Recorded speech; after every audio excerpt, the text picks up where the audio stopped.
History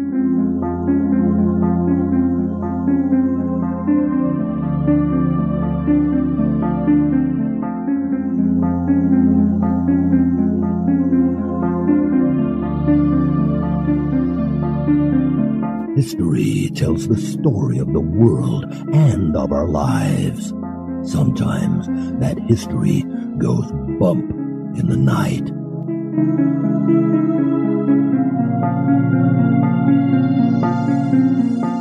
Broadcasting from the center of oddity and the supernatural in Central Florida, it's the History Goes Bump podcast.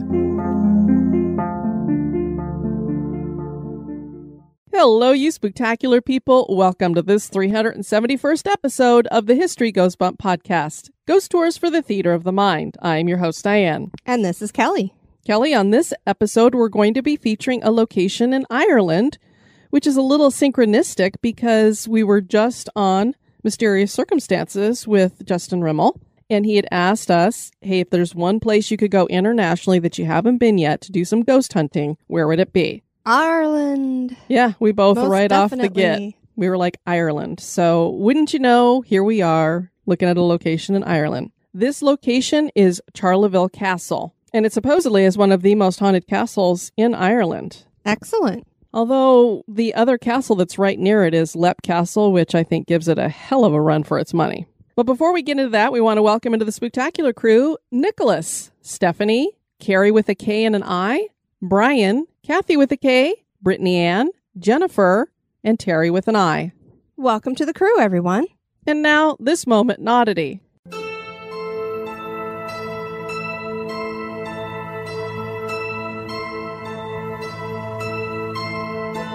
We've featured bog bodies on a previous moment in Oddity. These are bodies that have mummified after being buried in bogs and are found in various places in Europe.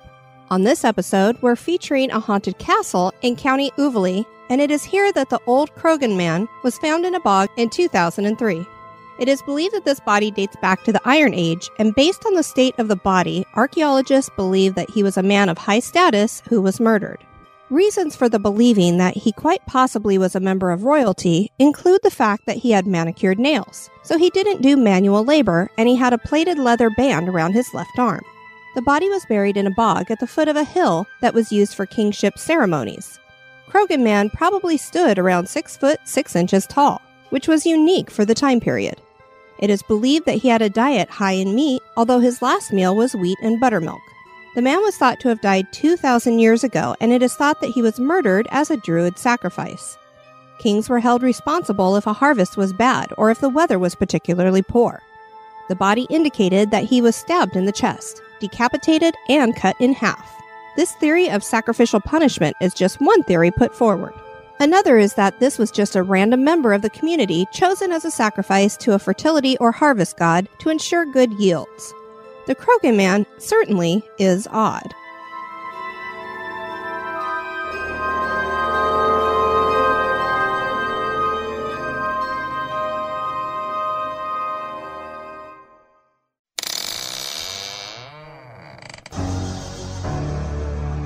Are you afraid of the dark?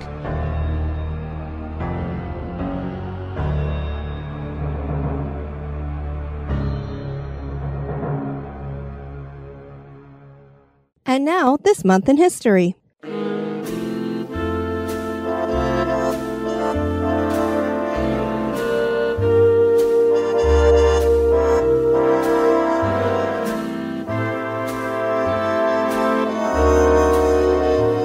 In the month of February, on the 1st, in 1894, director John Ford was born. Ford was born in Maine to Irish parents and moved to California in 1914. He had followed his older brother here, who had worked his way up directing after working in vaudeville and starring in silent pictures. John would work as a handyman, assistant, and stuntman for his brother. He did the occasional acting as well. Ford finally got his big break as a director and never looked back. He enjoyed using his own stock actors, which included John Wayne, Maureen O'Hara, James Stewart, Will Rogers, and Henry Fonda. He took a break from making movies during World War II to serve as head of the photographic unit for the Office of Strategic Services, and the Navy Department enlisted him to make documentaries. He later went back to directing. In a career that spanned 50 years, Ford made 140 movies that included The Searchers, The Grapes of Wrath, Stagecoach, and The Man Who Shot Liberty Valance. And he won 5 Academy Awards, 4 of which were for Best Director. This was a record. He is considered one of the best directors of all time. He died at the age of 79 in 1973. He's buried at Holy Cross Cemetery in Culver City.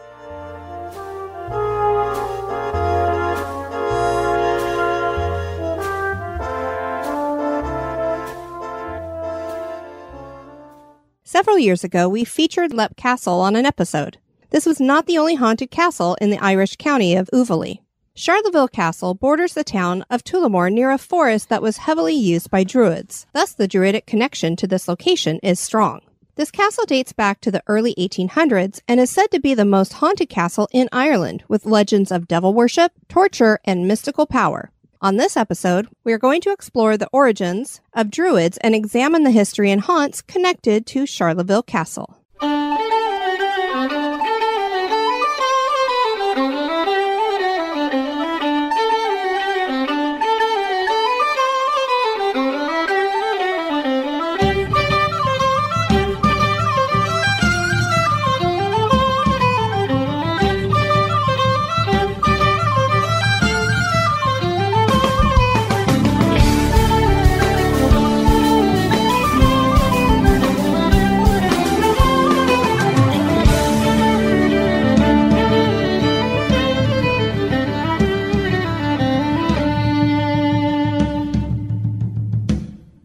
Oddity County is said to be the home of high kings and is known for its religious history, old castles, and ghosts. For 70 years, the county was home to the world's largest telescope, which was originally built in the 1840s. Can you imagine it dated back that far? It's amazing.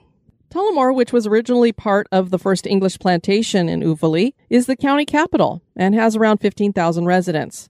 The town shield depicts a phoenix rising from the ashes to commemorate an unpleasant piece of its history. In 1785, a hot air balloon crashed in the middle of town and burned down over 100 homes. This made Tullamore the scene of the world's first aviation disaster. Charleville Castle would be built near the town beginning in 1800.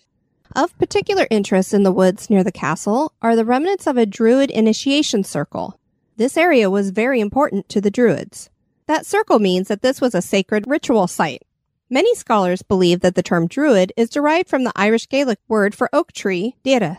For many ancient traditions, the oak tree is a symbol of knowledge. Many religions and groups have been influenced by the Druids, from Christianity to Masonry. At its core, Druidism is a shamanic religion, incorporating contact with the spirit world and holistic practices with herbs and medicine. Druids were very focused on nature, and their knowledge dates to megalithic times. The spiritual practice is polytheistic, but one won't find a pantheon of gods here. It differs depending on the Druid. And while many relegate Druidism to the ancient past, many people still practice some form of this today. Druids were said to be some of the first fortune tellers. It's kind of fitting that we're talking about Druids on this episode because we were literally yesterday just up in Casadega, the spiritualist camp here locally. This is true. Basically Yes. the winter camp for the spiritualists. Yeah, it was amazing. I loved it.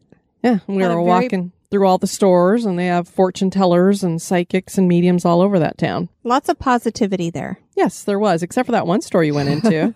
Except for that one store. We were about 5 minutes into it and looking at the different stones there, and all of a sudden Kelly whispers in my ear, "Get me out of here." And I was like, okay.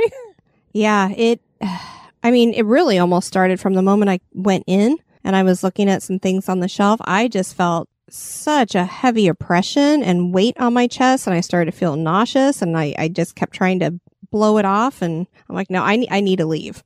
Yeah, so we got out of there. It took me a second to get past that, too. Yeah, because didn't you did feel not like like a it. wave of nausea and everything while you were in there? Yeah, I did. It did not, I did not like being in that building at all. Yeah, so it made me wonder if it was something that had connected to some of the stones that were in there, or if it was the actual building, or if it was the people inside. There was some person that was getting a reading in a back room where we could actually hear what the person was saying to him. Right, yeah, I have no idea, but I just did not feel good there. Yeah. Specifics of Druidism are a mystery. Most believe that Druidism came out of Celtic and Gaulish culture in Europe.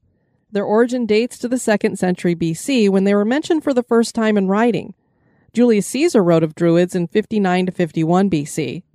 Druids served as philosophers, teachers, judges, scientists, and, of course, priests. They were exempt from paying taxes and serving during battles. They actually were credited with preventing warfare as mediators. Of particular interest was that women were treated as equals. There are claims that they practiced human sacrifice, but no evidence for this has ever been found. Druids wore robes, and they were color-coded according to rank. The wisest elder would wear gold and was called the Archdruid. Artistic druids were called blue bards, and they wore blue. Sacrificers would wear red, and they were fighters. Most other druids wore simple white, unless they were new adherents. These wore brown or black. They believed in reincarnation, and sins from this life would be paid for in the next. Druids were similar to modern-day pagans and Wiccans who followed lunar and seasonal cycles. There were 8 high holy days observed. Their new year was observed on Samhain, which is our Halloween.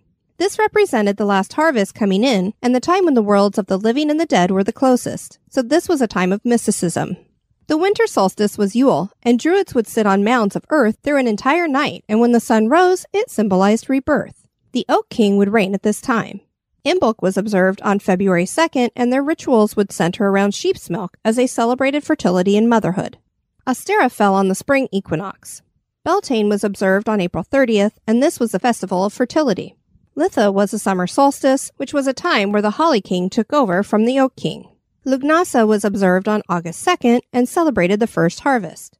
Mabon was the autumnal equinox. This forest near Charleville Castle would be considered one of the temples of the Druids. These were secluded and quiet areas in the center of nature. Some megalithic structures are thought to have been built by the Druids, like Stonehenge in Britain. This is shaped like a classic Druid circle. But some historians disagree as to whether the Druids built this or just started using something that was already there. The Druids are thought to have come to Britain after Stonehenge was built. By the 2nd century, Druids were said to have died off from famine, warfare, and disease after being oppressed by many societies, particularly the Romans. There are some who believe the Druids were converted to Christianity. But we all know that the Druids didn't disappear. They probably changed in some ways, and in the 1700s, a Druid revival occurred in England and Wales. William Blake was an Archdruid. And there's people who practice Druidism today. So that's why we know it hasn't completely disappeared. There's a lot of pagans that claim to be Druids and such. A man named Thomas Lacey visited the castle in 1855, and he wrote of the forest, "While in Tullamore, the tourist should not forego the advantage of paying a visit to the magnificent castle and domain of the Earl of Charleville, called Charleville Forest, a privilege which is conceded to respectable strangers. The domain is of considerable extent, comprising an area of 1,500 acres, and possessing natural beauties of the highest order. The Clodagh River winds in a curving sweep through the beautiful grounds, and produces in many parts of them fine cascades, whose rushing sounds, as they descend into the deep glens, become subdued by the thick and overhanging trees, and finally subside into soft and agreeable murmurs.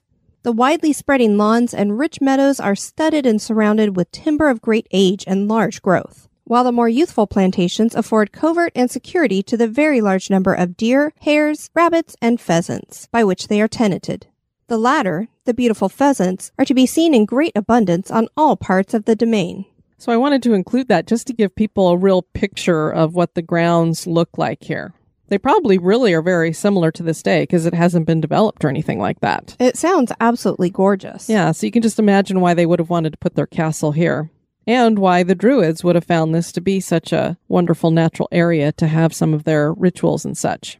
The O'Malloy clan ruled an area called Firewall in County Uvaley from the 5th to the 17th centuries. So this family was there for a really long time. And I have to tell you, Kelly, I have all respect for those of you who keep track of your Scottish and Irish ancestry and the names and everything. Just me trying to figure out who had ownership of this land and the castle, I was going crazy. I was like, oh my God, there was this family and then this family and then this line comes through this line and this person's born and then they switch their name so that they are part of that clan. And whew, I don't know how you guys keep track of all that. It's almost like the book of Numbers in the Bible. Yes, definitely. Firewall means men of the churches and was named such because of the number of churches there. The clan had descended from King Niall of the 9 hostages, or at least that's what legends claim. Historians are not sure King Niall ever existed. If he did live, he died before 382 AD. After the 17th century, the lands of Firewall passed into the plantations of James I and Cromwell. This would have been in the 1620s. The land was later given to Sir John Moore of Croghan by Queen Elizabeth I, and we just heard about the Croghan man for a moment in Oddity. And a little bit of synchronicity there, I just happened upon that while I was trying to research this. So I was like, oh, perfect. And then when I happened upon trying to find something for this month in history, the director was born of Irish parents. So I was like, wow, talk about everything going together on this episode. Yep, just fell right into place. The Moores relocated to Tullamore in 1697, and John Moore became the first Lord of Tullamore in 1716. Thomas More built the first mansion house on the site in 1641. The estate passed through the hands of Charles More, who was the grandson of Thomas. When he died in 1674, the estate passed to Charles's sister, who was named Jane. Jane married William Barry, and they had a son named John, who had a son named Charles William Barry. John died in a swimming accident, and his son Charles Barry would become the first Earl of Charleville, a brand new title, in 1757. He felt that a new home needed to be built on the property, and this is when Charleville Castle was constructed. Francis Johnston designed the castle in the Gothic Revival style after it was commissioned in 1798. Construction began in 1800 and continued until 1812. The castle looks like your typical castle, built from gray stone with castellated towers. There is a small Gothic chapel on the property and a dungeon below the castle for prisoners. The interior has a grand wraparound staircase rising several levels. There is a library and dining room, complete with stenciling by William Morris. Yeah, so when you look at pictures of this castle, it looks exactly like how you would imagine a castle to look. It looks lovely in my mind. Yeah, so it's, got your turrets and all that good stuff going on. And what's interesting about it is most castles that we talk about date back centuries and centuries and centuries, and this is really only a couple centuries old. Yeah, it's relatively new. It is. In the scheme of things. The first Earl was an antiquarian, landowner, and politician. Much of his land holdings made up the village of Tullamore, and he helped to develop much of it. So basically, he owned all the land and then started letting people build homes there and that kind of thing. The first Earl died in 1835 at the age of 71. His namesake son, Charles, would become the second Earl of Charleville. The second Earl became a politician as well and was an Irish peer. Remember, we brought that up on one of the other episodes. Certainly do. So now we know that's a royal title. He was an advocate for homeopathy. Ever heard of the Lord of the Bedchamber, Kelly? I have not. Isn't that a fun title? I'm the Lord of the Bedchamber. What does that mean? I think there's a lot of men who'd like to say that about their master bedroom. Oh, Lord. It is a real thing, and this Charles served in that position from 1834 to 1835. The duties fulfilled were helping the king get dressed, serving as a waiter, guarding the closet and bedchamber, and being a confidant to the king. It was a very powerful position. The second Earl was bad with money, and during an economic crisis in Ireland in the 1840s, he had to sell off part of the family estates. He married a woman named Harriet Campbell, whom everyone referred to as Lady Charlotte. And they had 3 sons and a daughter. Lady Charlotte is credited with many of the interior design elements of the castle. The second Earl died in 1851 at the age of 50, and the title passed on to his eldest son, also named Charles. So it got fun trying to keep track of all these because they were all named Charles. I'm sure it did. The third Earl had 5 children with his wife, Lady Arabella, and she was described as being of Hebrew extraction with fine black eyes and dark hair, and an uncommonly beautiful cast of countenance. Her great beauty was well known. She passed away in 1859 at the age of 30. He followed 2 years later, leaving the 3 girls and 2 boys behind. The Barry family seemed to have a real stretch of bad luck. 3 of the children were dead by 1874. One of them was Lord Tullamore, who had inherited the title, so he was the 4th Earl. When he died, the uncle that had raised the children became the 5th Earl. He died a year later. The last of the 3rd Earl's daughters, Emily, inherited then. Before the First World War, James Howard and his wife Lady Emily lived in the castle with their 2 children, Marjorie and Howard. James took on the surname of Barry in 1881, and he died in 1885. The couple had only been married for 4 years at that point. Lady Emily soon left the castle, but it remained in the family. Yeah, so she moved to a whole nother country and she would never return. And I thought it was very interesting that she inherited, and when she married her husband, actually pretty much had to take on her name, is what it is. Yeah, that is unique. I mean, they say he took on the surname of Barry, but let's admit it, she was the Barry. So This is true. he took her name. But also on the other side is that it meant that she didn't really have ownership of the castle. It goes on to her son then, of course. Their son, Howard Berry, was an adventurous man. He was a big game hunter and a mountain climber. He hiked the Austrian Alps and joined the King's Royal Rifle Corps. He joined the army during World War I and served as a colonel. He served with distinction during the Battle of the Somme, and we actually did an episode on that. Before heading off to war, he closed up the castle. It would remain empty for 50 years as he preferred to live at a smaller estate. He left a minimal staff to look after the place. Can you imagine just having the run of the castle and no boss? No, I cannot. I bet they had fun at that place. In 1921, he was the leader of the Mount Everest Reconnaissance Expedition, organized and financed by the Mount Everest Committee. He published an account of this as Mount Everest, the Reconnaissance, 1921. Now, he didn't actually hike to the top of Everest, but he did a lot of the footwork so that people could go on to do that later on. So it's a pretty cool thing that he has connected to him. And it gets even cooler for those of us who like the odd. In this account, he wrote of finding large loping footprints at high altitude that he assumed belonged to a large gray wolf of some sort. Their Sherpa guides, however, said the tracks were from Mech Kongmi, which means filthy snowman. Oh. It is thought that this is where the term abominable snowman came from.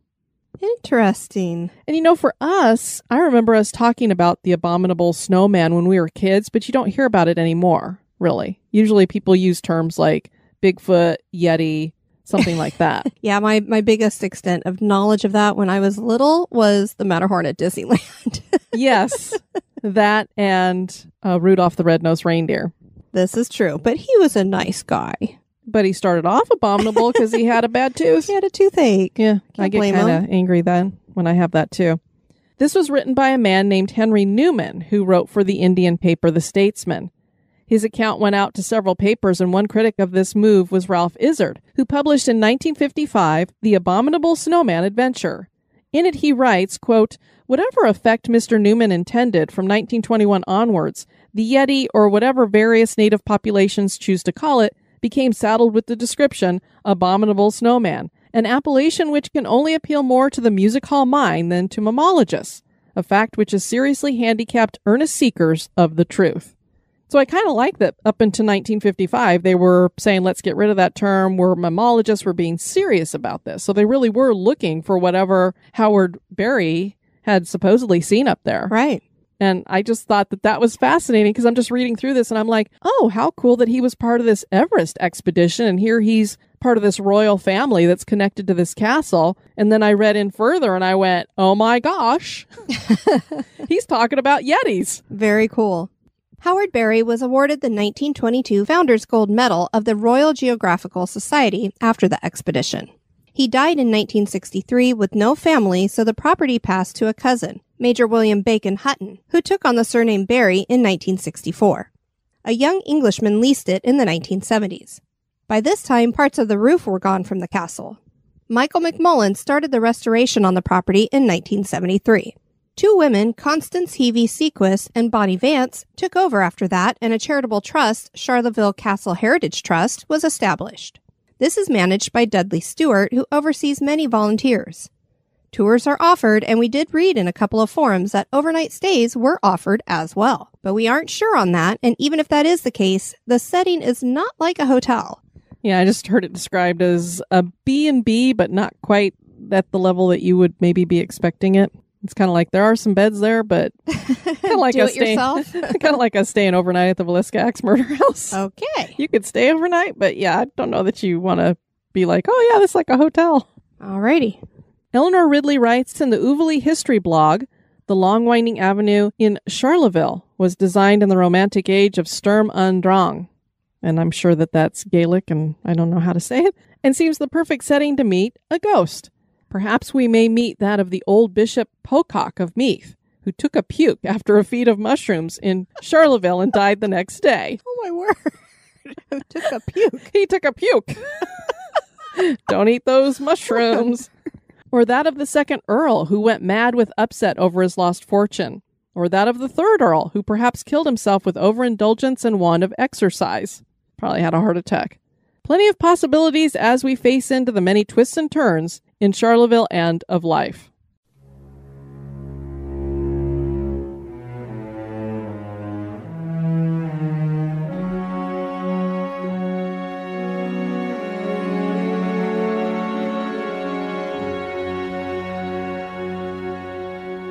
castle is a favorite of paranormal investigators. The location has been featured on Ghost Hunters International and Scariest Places on Earth, and is said to be the most haunted castle in Ireland. One of the strangest things that happens in the castle takes place in the Red Room and the library. Apparently, when visitors stand in a special spot in these rooms, there is a weird magnetism that makes any necklace go around in circles by itself. Could this be a result of the practices of Druids who used this site before the castle? Clearly, the Druid spirits cannot be happy that their old stomping grounds had been built over by a castle. For decades, people have claimed to see hooded figures on the castle grounds. Guests have claimed to see balls of light that dart around inside and outside of the castle. One of the spirits that is here in the afterlife belongs to the first Earl of Charleville. This apparition walks the tower as though he is still protecting his former home. The most famous ghost on the property dates back to the third Earl of Charleville. When he died, it was left to his brother to care for the Earl's 5 children.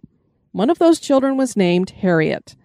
The children were left to their own devices most of the time, and they found great fun in sliding down the balustrade of the main staircase. And just so everybody knows, I'm going to describe this for you. It's like a wraparound staircase that goes up, I don't know how many stories, at least 3, could be 4. And it's just a continuous little balustrade that goes down. So you can imagine wrapping around that thing would have been quite like fun. Unfortunately, Harriet was making her way down the balustrade in 1861 when she lost her grip and crashed headfirst onto the stone floor. And when I had first read this story and I hadn't seen the inside of the castle yet, I was just imagining a regular staircase. And I'm like, well, that's not a very far drop. Not quite that far. But if you think she might have been towards the top of the balustrade and fell 2 or 3 stories. Yikes. So unfortunately, when she crashed headfirst into the stone floor, she was killed instantly because she broke her neck. She was only 8 years old. Her spirit has endured and is the one many people claim to have had experienced. The stairs are her favorite haunt, and she is felt and seen often there. She reportedly is seen wearing a blue and white dress and has blue ribbons in her blonde curly hair. People claim to have caught her in pictures as a shadow or a small mist. Sometimes the spirit of a little boy joins Harriet, and once a young boy who was 3 disappeared while in the castle. His family finally found him at the bottom of a stairwell. He claimed that a boy and girl helped him down the stairs safely. Bonnie Vance claimed to have a bevy of ghosts in her room one morning. These included Francis Johnston, Harriet, Charles Barry, and a group of around 17 Druids in black robes who encircled her bed. She said that it seemed like they were giving her a blessing, I hope. Yeah, exactly. I would not want to wake up and see a bunch of hooded figures around my bed. I don't care what they're saying. No. Most paranormal activity takes place in the library, at the stairwell, and in the dungeon. Many prisoners are said to have died in the prison due to torture, and the spirit of a sadist is said to be down there. People who go down there get scratched, and a cameraman was once dragged halfway down a corridor. A paranormal investigation group out of England named Haunted Earth did an overnight investigation in 2009. One of the men on the team, Chris Halton, was a sensitive who could make out what he described as ectoplasmic forms. He believed that he saw something like this on Harriet's stairs. There was a heavy feeling every time the group came back to the stairs. They left an audio recorder in the nursery and caught several EVP, including the name Brandy. Makes me want to break into another song. Brandy, you're a fine girl. And there was the sound of a woman humming. In another area of the castle, they caught the word Rocky. I don't know if that was as a name or terrain or what. 2 of the investigators had what they described as the shock of the night. And I'm watching this video as this is going on. A door very clearly slams loudly, and it was really loud. I even jumped when I was watching the video because I wasn't expecting it. The crew had a hard time figuring out which door had closed, as most were either open or locked. Now, of course, someone off camera could have slammed it, but the group seemed legitimately startled by the noise. You could even see the camera jump when he jumped. Wow. And they were right in front of an open door, so I thought maybe the door behind him had slammed because they ran, because you could see all of a sudden the camera's like, ding, ding, ding, they're running around like, what the hell? Right. So I thought the door behind him slammed, but when he spun the camera around, the door was still open. And then they were like, well, which door was it? And then as they explained their searching later on, it was like all the closed doors were locked. So Very cool. They didn't know where it came from. Scariest Places on Earth featured the castle in 2001. A family named the Ulriches had plans to stay overnight in the castle. This episode had some crazy information. It described the first residents of the castle as trying to harness the powers of the dead and doing demonic stuff, including cutting the limbs and fingers off people. The show claimed that since this was an ancient burial ground, the castle was infested with spirits. One of the caretakers at the time of filming said that every time she said the name of Harriet, a door to a tower room would slam shut, and so she assumed that this had been the little girl's room. We did find this interesting as the Haunted Earth group was in that area when they heard a door slam loudly. Diane watched bits and pieces, and it seemed like the Ulriches were a really jumpy family that screamed a lot. Most cameras shot up... I had to reread that. Most camera shots were up their noses. Kelly, this was the craziest thing. All I found for this episode was a 6-minute video, and it was like the intro part, and then it said, stay tuned to watch our next episode where we feature them in, and it was like a minute of just watching the family who had the cameras on their faces. Right. Walking around and looking up and getting startled about stuff. So that's all you're looking at are their faces and them going, ah, ah, and screaming and being like, oh my God, where did Dad go? And it's just their faces. And I'm like, I don't want to watch people's faces through an investigation. It reminds me of the Blair Witch. Yes, that's exactly the vibe I was getting. And I was like, I don't know how this family got picked. I don't know who they were or whatever. I did all this research before I was watching this. I was just trying to find some more haunted stuff because I was having a hard time finding haunted stories to go with it. So I'm like, well, let me see if I can find the scariest places on Earth. All this history they're talking about, I couldn't find that anywhere. This was the only place that I was seeing. I didn't even know originally that the castle had a dungeon underneath it because it doesn't make most of the main historical stuff that they share about it. Obviously, every castle had a dungeon underneath, but I never knew that it was really used for anything. And for most of the time, the castle was pretty much abandoned. Right. I just was like, I don't know. And that the first Barry family member was this occultist who was doing all this demonic stuff. I mean, I don't know. I think a lot of it was Hollywoodized. Probably. It tends to happen. And then when you see that it's just these people running around, it's just their face shots and them screaming and being scared. And it was just funny because I'm like, what kind of experience do they have in paranormal investigating? Well, none. So let's take this family who knows nothing about investigating ghosts and throw them in this castle and see what happens. Oh, good grief. So I'm sure it was very entertaining, but I just was kind of guffawing through the intro. Another group investigated the castle in 2006. One of the members told a story about an earlier visit he had with his wife. They were walking away from the castle when they looked back to get a full view of the structure. They both saw a woman all dressed in white standing in the lowest double window on the tower. She appeared to be cleaning the windows in a circular motion. The couple walked back towards the castle and watched as his figure seemed to back away and disappear from the window. They knocked on the door and asked the woman who answered if there was someone up on that second floor cleaning windows. The lady looked confused and said there was only 2 of them there and no one was up on that floor. So I don't know if they'd heard that there wasn't supposed to be anybody in the castle, and that's why they were wanting to ask, like, who all is in there? Because there's somebody up in that window. Right, possibly. Or maybe it was the way that she backed away and disappeared, that it wasn't just like somebody stepped away from the window and walked away. Sure. There are tales that the original Charles Barry chose this site because it was on ley lines. The castle's 2 towers have an 8-point star design, reflecting a Freemasonry influence. 2 of the Earls of Charleville were Grandmasters in the Freemasons of Ireland. And as the scariest places on Earth claimed, the original Charles was said to be fond of devil worship. Could these points have led to hauntings? Is Charleville Castle haunted? That is for you to decide.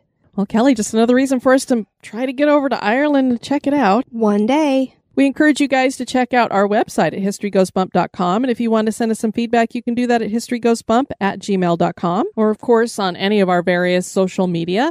And as a matter of fact, we heard from Maureen O'Hearn, and she had said that she heard our interview with Justin Rimmel on Mysterious Circumstances. She said, I love it when hosts from shows that I love get together. Aw, very cool. And we had so much fun. I love getting together with our fellow podcast friends. Definitely. And Justin's a blast. And she said that I'd mentioned that I wanted to go to Ireland. And she said, I know it's a long airplane ride, but the pictures of Ireland you see on Google don't do it justice. It's awesome there, and you gals must go. And she had worked for a medical device manufacturer in Minnesota in 2001, and they sent her over there to do some work for the company. She got to be there. At first, she thought it was only going to be for a couple of weeks. And then she asked him if she could extend it for a little bit. And then they said, sure, we'll let you stay there for a couple more weeks. Nice. And then this is 2001. So right when she was supposed to be coming back, September 11th happened. Oh, wow. Yeah. And she said it was pretty weird to be out of the country and to watch everything that was going on here. So she ended up not being able to get out of Ireland for another week. So she flew home on September 21st. So she was there for 5 weeks.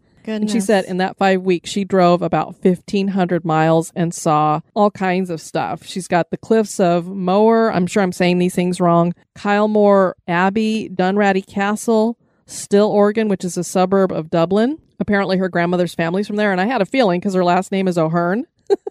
Ashford Castle and the church that's featured in the Quiet Man film. St. Mary's cool. Church of Ireland. So I was like, wow, very, very cool. She said she kept driving north one time until all the signs were in Gaelic, so she figured she better turn around. You have gone back to another time. Trip of a lifetime. So thanks for writing us, Maureen, and we definitely plan to try to get there eventually. John wrote us and said, ladies, on your last episode, there was an email discussion about spirit boxes picking up the last word in a sentence of one's own voice. It occurred to me that for those TV shows that has everyone in the show with their own cordless mics and a spirit box scanning the radio waves, picking up the last word in one's own voice would be expected. Those microphones are on a radio frequency. This would not explain a private investigation, though, where the members were not wearing wireless mics, which would be us. Right. Wireless mics are around the 600 megahertz frequency, so personally I would err on the side of this not being a ghost. Interesting. Well, the only thing is that it made that statement before, in our experience, it made the statement before Dolly even said anything. Yeah, I have a feeling that John's talking about maybe what we were saying when it came to kindred spirits and stuff. Right. When we would TV hear the shows. voices. And I hadn't even thought about that. But I'm like, you're right. They're mic'd up and it's got to be wireless. So you are going to have that kind of contamination. Very interesting. But for ours, yeah, I have no idea because we clearly were not mic'd up and it was just a free speaker and we didn't have any of that technology going on. So Right. And the spirit box made the statement before Dolly even said anything. yeah, so just interesting. Want to thank all you guys for sending in your suggestions too. We've been getting a lot of emails for that and I am trying to get through those. We still have some that go back for a couple of years as I just try to keep things so that we're not all in the same area. And a lot of it depends upon how easy the research is, how much ghost stuff we can find. I keep things on the list that only have a couple of sentences, hoping that maybe something more comes out eventually, that some ghost show will do that location and we'll get more information on it. But we did hear back from Jane from Spain. I said we want to hear details because she said she didn't want to bore us with the details. She said she really liked the Viking send-off that Mort gave her. Excellent. She goes, nothing earth-shattering, I'm afraid, but anything that's weird is pretty cool. So basically, I don't think she had a full-bodied apparition show up. I hear a male voice calling, Hola, Jane, outside my garden, but no one is there.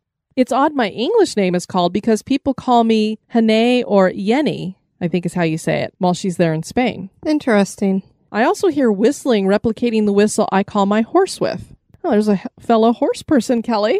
I had my own whistle that I did for my gelding, and he would always know it was me coming down the barnway. Very cool. Or the breezeway. So that is really a thing. I smell cigarette smoke in the house at 6 a.m. and I was awoken at 3 a.m. by a sound like a woman wailing outside my kitchen door. It wasn't a fox. I sat up in bed saying, what the F is that? Before it trailed off. Seconds later, there was a huge thud on my bedroom skylight. I wasn't scared, but I wasn't about to go out and check either. And then she did have her partner passed away, and she said, before my partner died, I heard his voice at the garden gate when he wasn't there. He was talking to my dog saying, what are you doing outside the gate, you stupid dogs? Come back into the garden. He used their names. I thought he'd come back from shopping, but when I looked, his car wasn't there. I rang him to ask why he'd gone back out again, and he said he hadn't been home. Neither of my dogs reacted, but they are cowardly and a bit thick. A bit thick in the head. My nearest neighbor is a mile away, but voices may carry up from the village. Perhaps my brain misinterprets what's being said. Some birds mimic sounds that account for the whistling. Maybe someone walks on the hill in the morning smoking and the smell travels. Maybe an owl screamed outside my door and flew onto the skylight to eat its catch. I was expecting my partner back from shopping, and maybe my brain interpreted noises as his voice. Finally, being a technical genius, and I'll just let everybody know she's not because we've both talked about how neither one of us are techie, I was taking a photo of an area I wanted to plan up, but took a video instead. You can hear my late partner talking to the cat saying, who invented the wheel, Claus? And then some noises that sound to me like the grunting of pigs. I was standing next to an abandoned pigsty at the time. There are wild pigs in the area, and it's possible that although neither I nor my partner have heard these noises, my phone was much more sensitive and picked up the sounds. And the video she sent, she says, oh, sorry about the sight of my late partner in his undies. He was a child of nature. Oh my goodness. But I'll see if I can get the audio off that video for you guys and share it with you. I won't share the undies. Perfect. Who invented the wheel, Claude?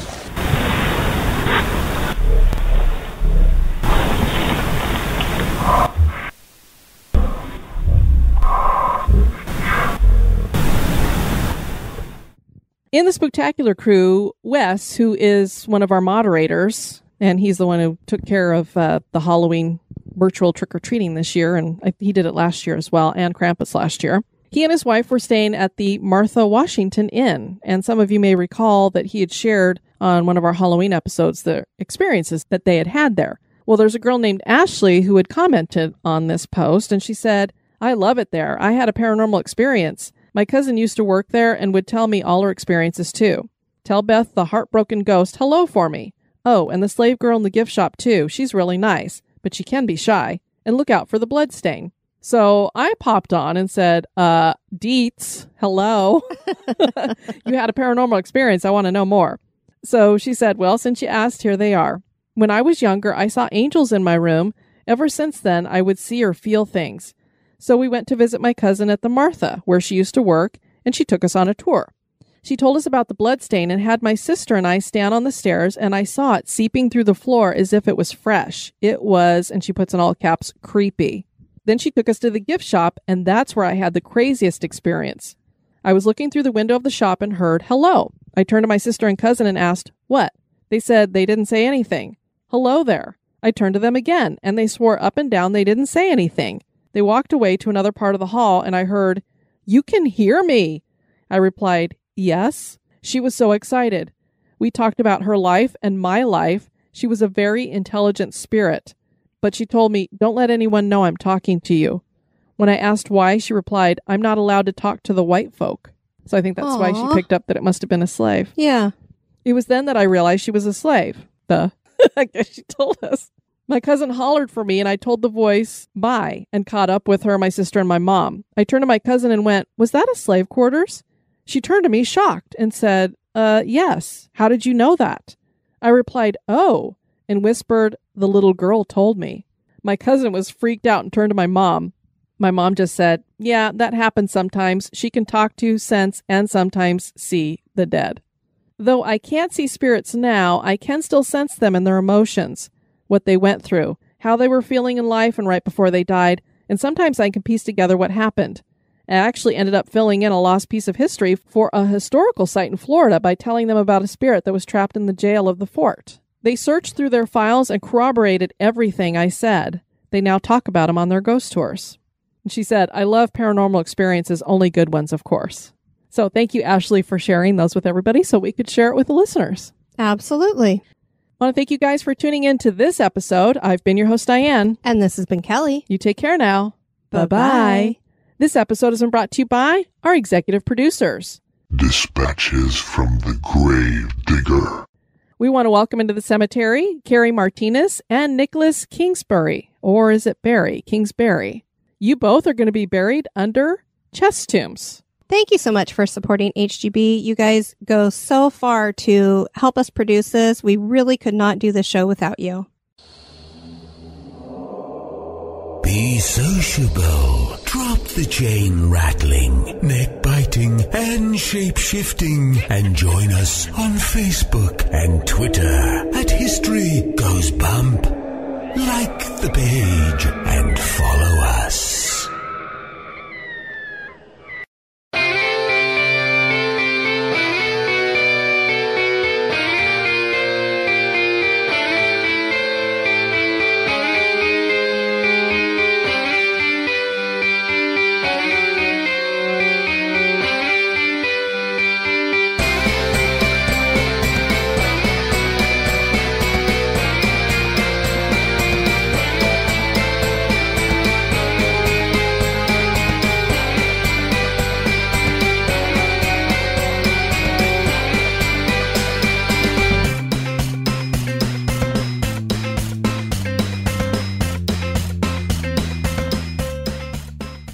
Welcome to this 371st episode of the History Ghost Bump podcast, Ghost Tours for the Theater of the Mind. I am your host, Diane. I forget I am my your name. host. What was my name? What's my name again? Diane? Who the hell am I? Where the hell am I? I think maybe you need to start drinking the coffee. I need something in the morning. I don't know what. Maureen O'Hara, James Stewart, Will Rogers, and Henry Fonda. Fronda. Fronda. Want some fondue? We're going to dip Henry in a bowl full of hot cheese. Yummy. And Henry Font. Fronda. Here we go again. I'm going to do it again. I'm so fond of him. Several years ago, we featured I don't know what it is. You're passing it off to me I got now. a little bit of a lisp today. That circle means that this was a sacred ritual.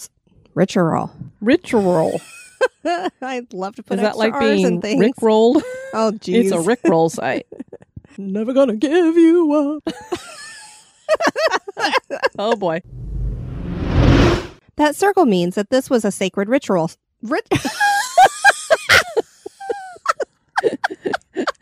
It's the marbles in the mouth are. Ritual is a hard word to say. I don't know it's why. It's kind of like rule. There's a lot of things that I always want to put an extra R in. I don't know what the problem is. That circle means that this was a sacred ritual. The winter solstice and Yule. Yeah. Well, god dang. This forest near Charlemagne. I hope it didn't have that other thing that some people had to do for the kings in the restroom. You just had to go there, didn't you? That's usually my type of line. I know. He joined the army during World War I and served as a colonel. He disturbed with sedation. A young Englishman leashed it? He leashed it. Where's the collar? He leashed that castle. Where's he going to walk it?